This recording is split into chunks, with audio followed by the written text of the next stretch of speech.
That was me. Welcome to Word Serve. Don't need that anyway. It's good to see you all here. This is going swimmingly so far. I don't know. But God is in it, and it's all going to be good. I'm excited to start a new sermon series today. It is called Broken for Us. It is a preparation for the season of Lent. As we approach Easter, oftentimes we skip to the good part. Everybody wants to get to Easter. Everybody wants to get to that point where, oh, Jesus is risen, life is good. And we forget everything that happened up until then and everything that he's done for us. So that's what I want to work through the next few weeks as we approach Easter. This broken for us, it all starts with a C because, preachers have to alliterate. So today we're talking about covenant. You can see all the rest of those, and I hope that you will stay tuned for many more adventures to follow. But I want to start with a question this morning, Word Serve. Have you ever heard the phrase, don't judge a book by its cover? Yeah, usually we apply that to people or situations that we don't truly understand. And I want to apply that to a situation that was formative in my life. I had an instructor pilot through Air Force Air Force pilot training, I should say. And this guy was the last 6 months of training, right? So like you're almost there, but you're not. You're almost a pilot, but you're not. And this guy reminded us of that every day. So you get assigned an instructor pilot. He has 3 people that sit at his desk. And it's all part of this hierarchy, right? But he is your primary guy that walks you through and has high expectations. I got assigned to a guy named Lieutenant Fees. Lieutenant Fees had a reputation. He was no nonsense, very knowledgeable, very blunt, and had no sense of humor. You can imagine how that went over with me. See, because when I hear somebody that he has no sense of humor, it's on. Yeah, I'm going to make this guy laugh. I never made him laugh. In fact, sometimes he made me cry. But this guy, let me just give you a couple of examples. And this isn't actually him, all right? This isn't him. But it's the idea that somebody is watching your every move, everything you say, everything you do, every flip you switch, every thought you have, they're watching it and they're grading it. And when you have Lieutenant Fees, you get it straight, you get it blunt, you get it right there, like it happens, right? So it was the most nerve-wracking year of my life, probably the most stressful year of my life. And I'm going to just give you a couple of examples. So you get issued a checklist, right? And it's got binders on it, and it fits on your leg, and you flip through it, and you do all the things that you need to do, right? Well, I'm getting ready for my very first flight in this the T-38. That was a phase of flying that we're in. And I pull out my checklist, and Lieutenant Fee says, hey, one of your binders, the page is like broken on that. You need to fix that. I said, yes, sir, I'll get to it right after my flight. And he goes, let me see that. He grabs my thing, and he rips the page out completely. He goes, no, you need to fix it now. Like, what a jerk, right? I'm getting ready for my first flight. I'm all nervous, and he just ripped this page out of my thing. I got to go. He goes, get some speed tape, punch holes through it. Speed tape, really strong Gorilla tape, right? Punch some holes through it, and now you can go fly. And I'm thinking, man, this guy's a jerk, right? The other thing that he did that I noticed later is you have check rides throughout your progress. You fly with the flight, you get your instructors, but then you go and you get a check ride to make sure that you're making progress. Well, it's a very stressful event, as you can imagine. There are a few of them throughout the program. But what I noticed about Lieutenant Fee's students, there were only 3 of us. It wasn't hard to track, right? Everybody else took a check ride. If they passed, they headed right over to the O Club and celebrated with all their buddies.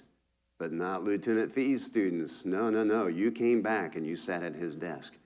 And he asked you everything about your evaluation, because you do a flying portion and then you do a ground evaluation, right? And it was almost like getting graded all over again. It's like, dude, my buddies are over at the O Club. We're waiting to celebrate. He's grilling me for another hour after this stressful day of a check ride. What a jerk, right? Never got this guy to smile, never cracked a smile, the veneer was perfect, never cracked it until I graduated. The day that I pinned on wings, and they knew at this point I was coming back, I was going to be in the same flying unit as Lieutenant Fees. He came up to me at graduation and put his arm around me and took a picture with me. I'm like, who is this guy? What's the matter with him? He's seen Jesus or something? What's the transformation? But as I became a part of the squadron and I watched him at work, it was genius. I was seeing what he was doing. See that checklist page that he ripped out? If one of those things gets loose and gets sucked into a jet engine, it can do thousands of dollars of damage. Not only that, if it doesn't make it out of the cockpit, if you lose it somewhere in the cockpit, they ground that airplane until they find that thing because they don't want to interfere with any flight controls. So he knew exactly what he was doing when he made me fix it right now. The checklist or the check ride thing, here's what I learned. As I watched over time, Lieutenant Fee's students excelled at check rides. Do you know why? Because every time when they would come back, he would pull us in and say, tell me everything they ask you, and he would ask all the questions. Because while the flying portion of the check ride was set, the ground evaluation was not, and it depended on the check pilot themselves. And the check pilots occasionally rolled out. New people come in. So what he was doing is he was gathering intel on the current check pilots and what they asked, so that the next time, as he flew with us, he was asking all the questions that we would be asked on the check ride. Genius. As I look at this guy, and then I realize, of course, after graduation, okay, now I'm a squadron mate. I'm not a student anymore. There's not this relationship anymore. And he was doing that to remain professional. And I thought, no, he's actually not a jerk. He actually cares. And that was an epiphany for me, because as I looked at him, he was just gruff and bristly and not the warm and fuzzy guy that you would think, but he cared deeply. And his students did well. We all did well. You can't judge a book by its cover. Why do I raise that up? Because some of you may have the same thing going on. You can't always judge a book by its cover. And if you have one of those friends and you know what I'm talking about, then you know what I'm talking about, right? But if you don't have one of those friends that seems all prickly and like it might be you. You might suffer from resting ugly face, or resting unapproachable face. Sorry, not ugly. I gotta check my eyesight. Resting unapproachable face. There we go. And I find it ironic that the guy in the picture is actually a priest. But anyway, so sometimes the aura that we put off is not who we really are. And I bring that up because a lot of times I feel that way about God. We don't really know how to take God. You can't judge a book by its cover. We hear that God is love, but then God does something. You're like, really? What a jerk. Why didn't he help me here? Why didn't he stop this? Why didn't he do this? Why didn't he? You can fill in your own blank. So I hear that God is love, but then I see all this other things and I'm confused. So this morning we're going to talk about how God is love and so much more. And it all starts with a story about a boat. Just sit right back and you'll hear a tale of a fateful trip. How many people know what I'm talking about? Okay, you just swiped your old people card. Good. All right, so the setting here, it's Noah. You know the story probably very well. But just before we get to the part of the ark, there's some very extreme language in Genesis that talks about the people who have been created by God, and there is all evil all the time. There is no other thing. There is violence. God even gets to the point where he regrets creating humanity, and he says, you know what? We're going to start over.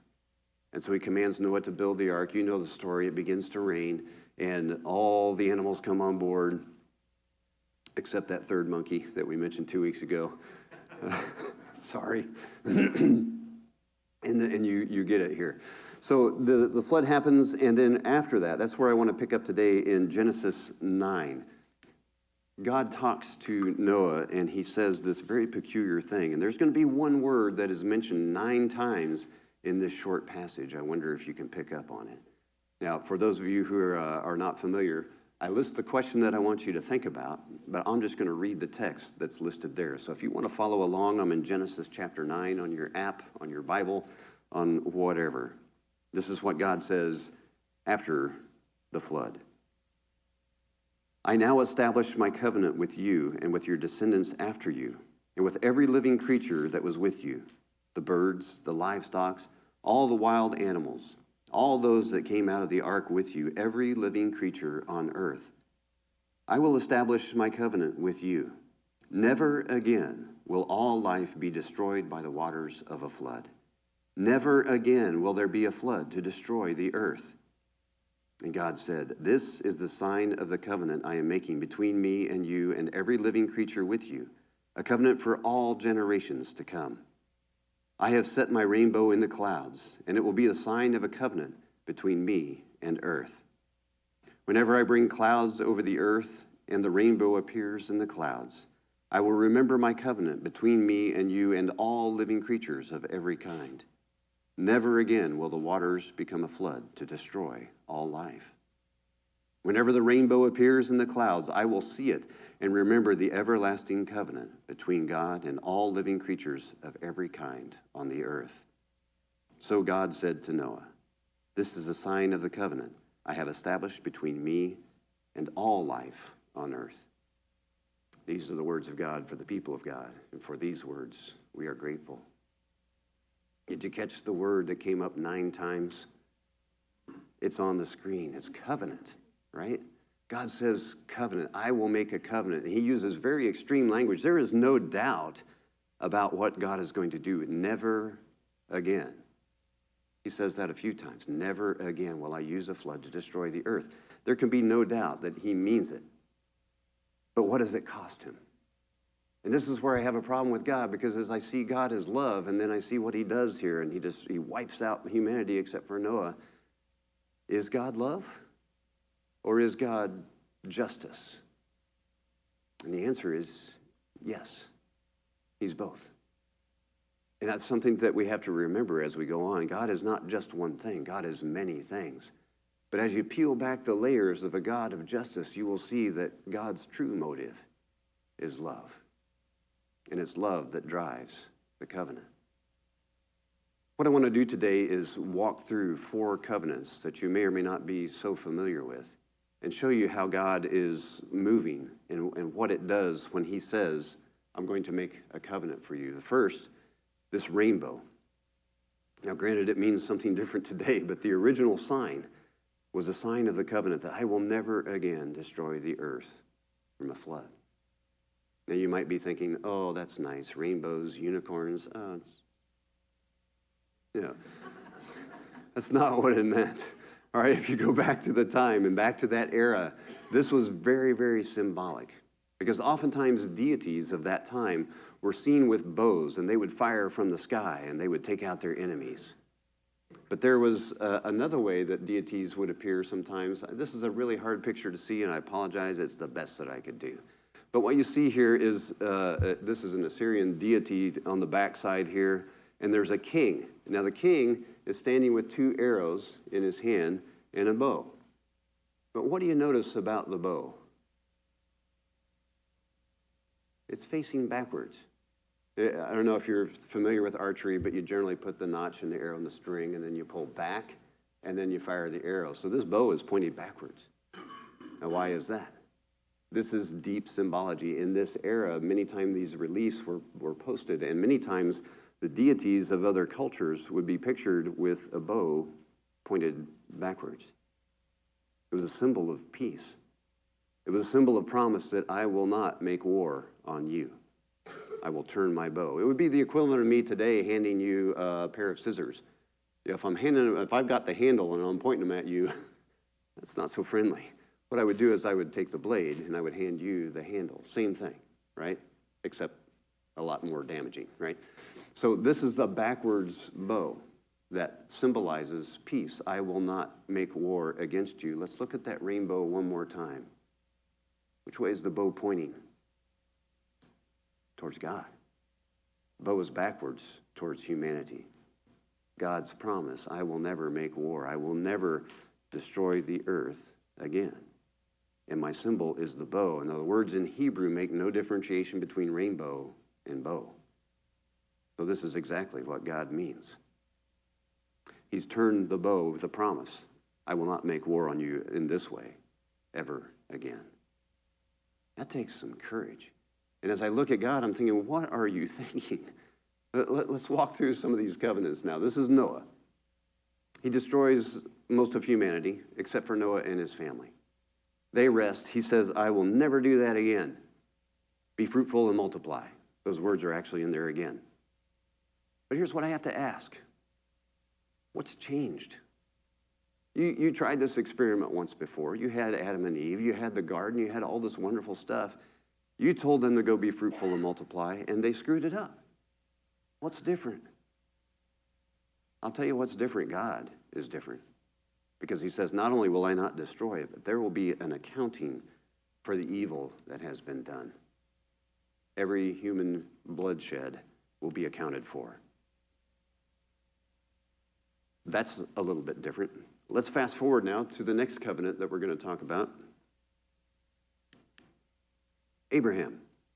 You may be familiar with Abraham. He's the guy who God said, hey, I need you to pick up and move from where you are to a land that I will show you, and I'm going to give you so many descendants, they'll be like the stars in the sky. You won't even be able to count them. And I'm going to give you a land, and your people are going to be a light to the world. And Abraham, not knowing how far he's going or where he's going, says, okay, and he goes. Now, this is the line through which God is going to establish his chosen people, his light to the world. But within just a few centuries, they find themselves as slaves to Egypt, not occupying any land whatsoever. Oops. I don't think that quite worked out. And this idea of covenant implies that there is some partnership. God says, I will do this, but in return, then you will do this. And the you doing this is us screwing it up. And what happens here is they kind of forgot about God. They kind of forgot, oh, this wonderful thing. They started looking at other cultures. They started drifting from what he called them to be. And it wasn't the first time, certainly wasn't going to be the last time, because you recognize this guy, right? Everybody knows who that is. That's Charlton Heston, a.k.a. Moses and the Ten Commandments. So, yeah, okay, they get into slavery. Well, God sends Moses as a deliverer, and he calls them out, and he calls them up to the mountain, and he gives them these 10 laws. All that I want you to do is these 10 commandments. If you can do this, then you will be my people, I will be your God, and you will be a light to all the nations. These 10 commandments, that's all I'm asking of you. And while Moses, here's the irony, don't let this be wasted. While Moses is on the mountain getting those 10 commandments, what are the people doing? They're building a golden calf. Man, this is already a bad experiment. This is not going well. And sure enough, as they come down with the 10 commandments, the people have a difficult time following that. And they fall away from that. They fall into syncretism and all kinds of other things. That's where you blend several things together. In fact, one of Jesus often argued the most with the people who were so entrenched in the letter of the law that they forgot the spirit of the law. These 10 commandments, this covenant that God made, if you do this, then, well, the people couldn't do it. And by the way, we still can't do it. So then we go to David, King David. Yeah, they finally got a king. Great. Well, you know what? There's a promise made that through this king's lineage, he will reign forever and ever. That Handel's Messiah, he shall reign forever and ever. Now, how inspired would you be if the song went like this? And he shall reign for about a generation. No, you don't write songs like that, right? Nobody does that. So the promise was that he would be of the line of David. He would be a king, and he would rule forever. Now, here's an interesting thing. If you look back at the King David's biography here, King David gave birth to what king? Solomon. Solomon gave birth to who was next? Exactly, nobody knows. And here's why.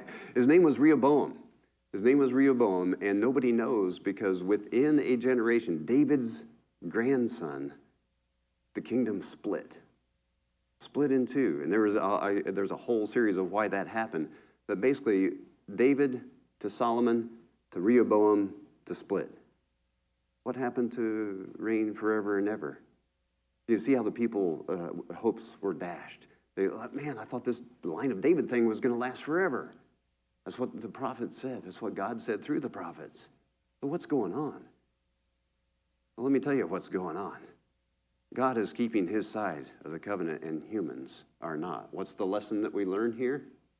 God's faithful and we are not.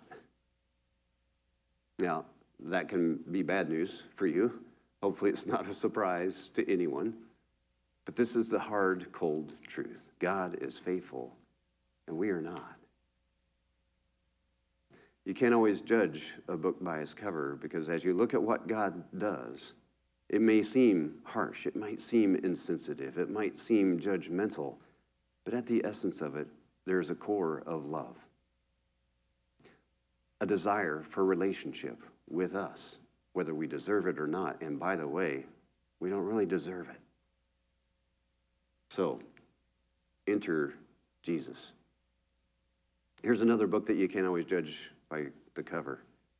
The reason I say that is at one point in my life, I kind of had this image of Jesus as like the Woodstocky guy, like, hey, dude, it's all peace and love, you know. Okay, nobody knows what Woodstock. If you Google that, guys, you'll see what that's all about. He was just this soft guy, kind of anything went. And as I got to know Jesus more and more, I said, no, this is not the Jesus that I thought it was. You can't judge a book by a cover. This Jesus is a warrior. Not a warrior in the traditional sense that he's not a conquering king, but he's a warrior of the spirit. He's a warrior of the heart. He does battle in places that we can't even see, powers and principalities, things far more hazardous than what we see with our eyes. This Jesus is a warrior. And I want to prove it to you, because this Jesus comes in and says in the past where God said, I will make a covenant and I will not fail you, and we completely fail him every time. Jesus steps into our role, fully God, fully human, and fulfills every one of these covenants. Let's go back to our grid here and let's work our way backwards. David, he's supposed to reign forever. Well, if you turn to Matthew chapter 1, you will see that Jesus is of the line of David. And I quote, Matthew 1:1. This is the genealogy of Jesus the Messiah, the son of David, the son of Abraham. Right there it is. Here it comes. Jesus is doing what we failed to do. Now, reigning forever might mean something different than it looked for David. And as people found out with Jesus' life, it does look different. It's not the kingdom. It's not the palace. It's the kingdom of the heart. It's the Holy Spirit being transported throughout the land. And he will reign forever. I could quote other places in this book where it says, and one of my favorites is in Revelation, where they're wringing their hands because it's like, oh, there's a seal that needs to be broken, but nobody's worthy. Nobody can break the seal. And then the Lamb appears. And just as we sang a few moments ago, he alone is worthy. And who is it that reigns forever and ever? That Lamb. That son of David, son of Abraham. Let's go back to Moses. Jesus came and was the only one who lived the law perfectly. The Bible says he was without sin. That means that he actually accomplished what God asked us to do. And why is that important? Because he was without sin. And then he took the penalty. He was made sin. He who was without sin was made sin and went to the cross on behalf of all of us. Why? Because we failed and he did not. And because of what he did on the cross, we are forgiven. It's as far as the east is from the west, our sins are. That's what Jesus accomplishes on the cross. We couldn't do it. Abraham, he says your descendants will be as many as the stars. You won't be able to count them. Well, if you stick in a family line, there's going to be a limit to that. You can only produce so many people. And God forbid, family reunions, you probably take each other out, right? After you get to a certain point, there's only so many people you can call family. But I'm kind of recalling a verse that says something about, for God so loved the world that he gave his only begotten son. See, Abraham's family is not enough. God is after the world. And how does he accomplish it? He gave his son. Jesus fulfills what we could not.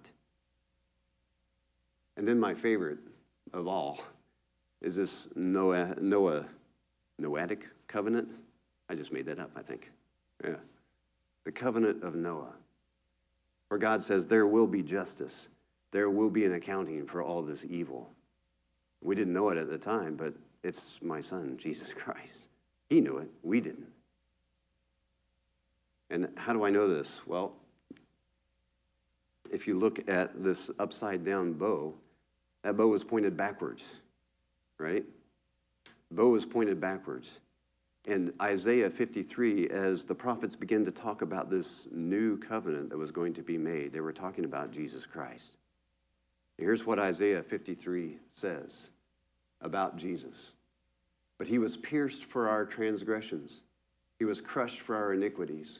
The punishment that brought us peace was on him, and by his wounds we are healed.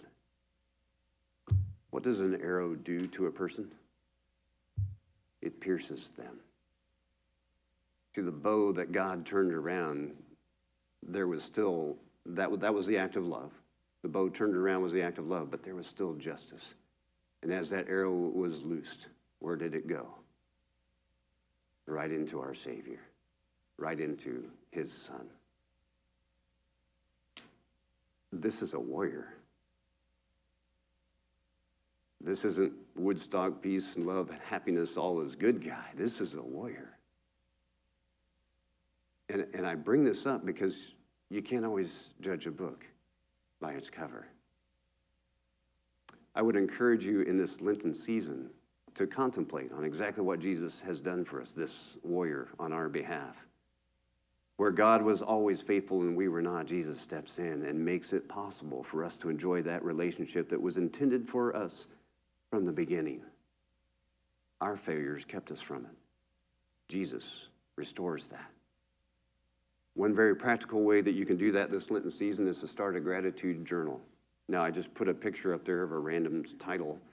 You can find these on Amazon, or you can get a piece of paper and every day write down these three things. Read a scripture. Read about Jesus. Write down at least one thing that you're grateful for.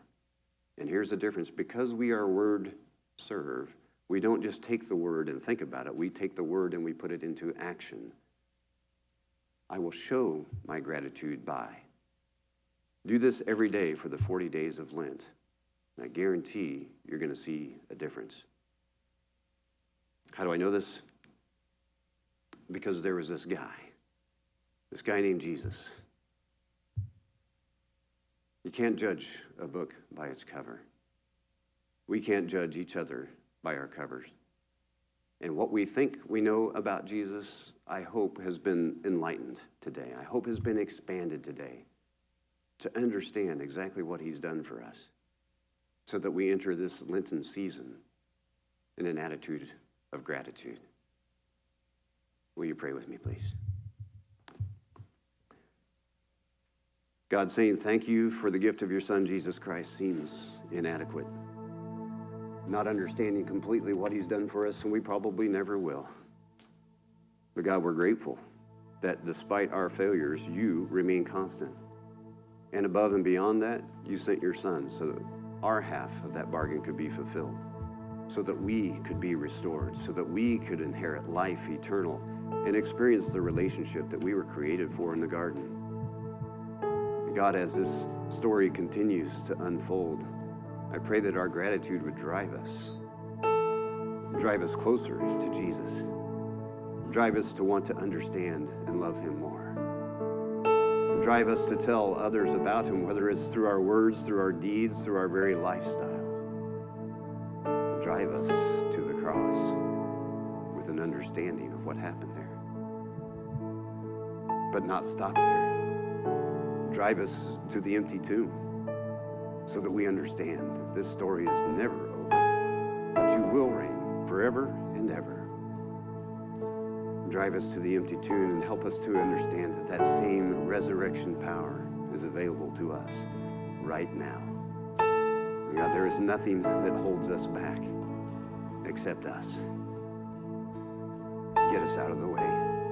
Let your Spirit do its work. Let us see Jesus clearly for who he is. And let us never judge a book by its cover. In Jesus' name, amen.